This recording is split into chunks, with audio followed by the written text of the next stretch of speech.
The Silence of Truth, the day humans lost the ability to lie forever. Elias Vance was a man who traded in words. As a high-stakes corporate defense attorney, his life was a meticulously constructed edifice of carefully worded suggestions, plausible deniability, and strategic half-truths. His reputation rested on his ability to make the improbable sound irrefutable. Then came the morning of October 17th, which would forever be known as the Day of Involuntary Honesty, or simply, the Shift.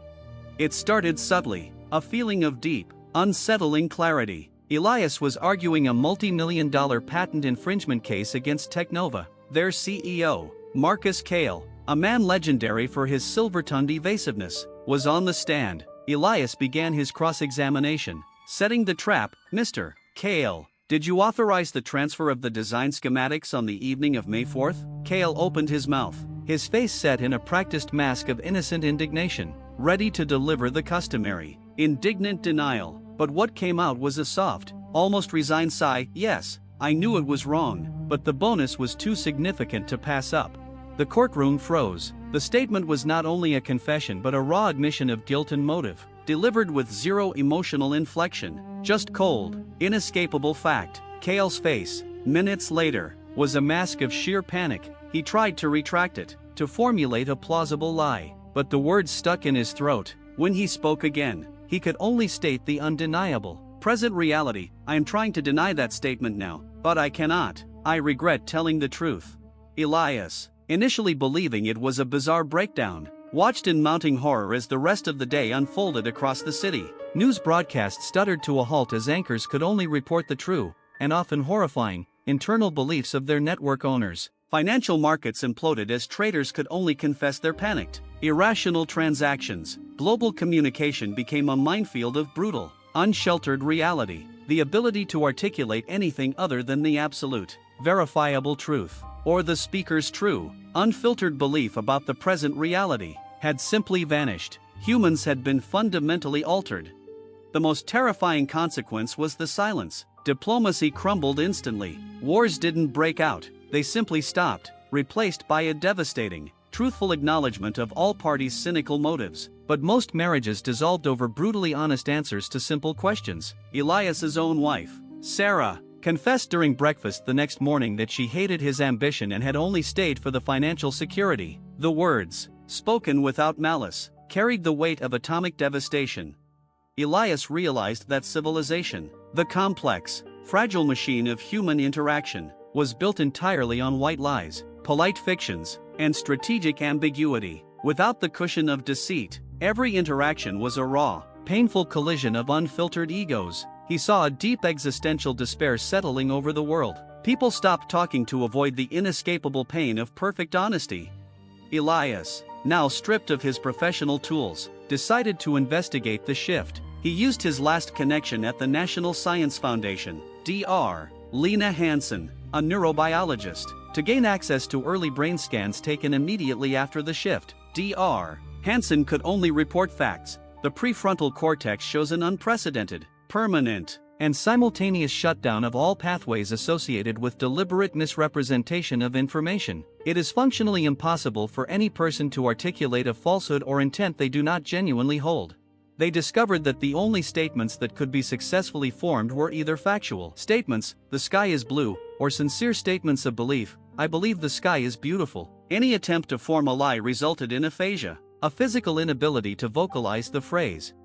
Elias and Lena retreated to an abandoned university library, searching through obscure texts, philosophy, ancient history, theology. Elias realized that the inability to lie didn't just strip away deceit, it also stripped away the power of invention. Without the ability to imagine and articulate a reality that isn't yet true, to lie about the future, humans could no longer truly innovate, dream, or collectively strive toward an imagined, better reality. They were stuck in the eternal present of unvarnished truth.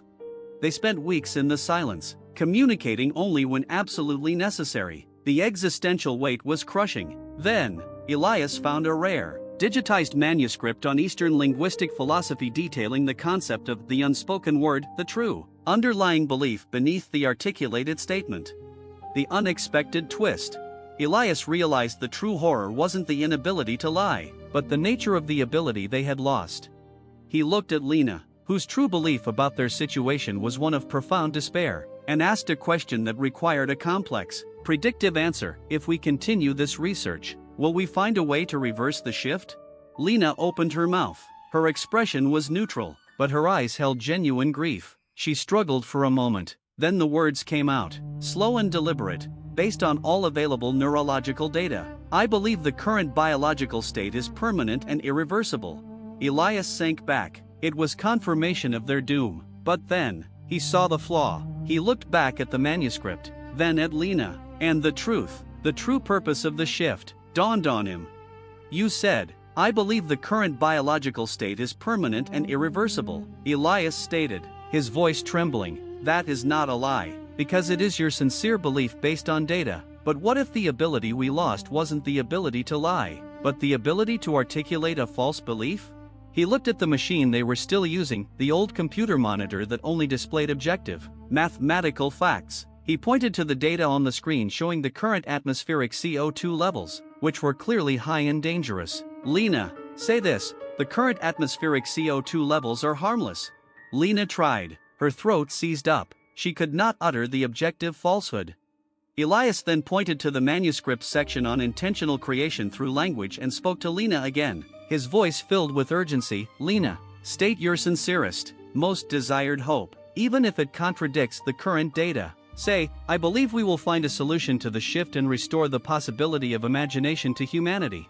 Lena closed her eyes, forcing the deep, desperate hope of her consciousness into the linguistic pathways. After a terrifying moment of struggle, the sentence emerged, clear and strong. I believe we will find a solution to the shift and restore the possibility of imagination to humanity. The power they had lost wasn't the ability to lie, it was the ability to speak without genuine intent. The shift was not a disaster, it was a terrifying evolutionary filter. The moment humans could no longer utter cynical, expedient lies, the moment they could only articulate what they truly believed, the entire fabric of society was torn apart because true, collective belief was almost non-existent.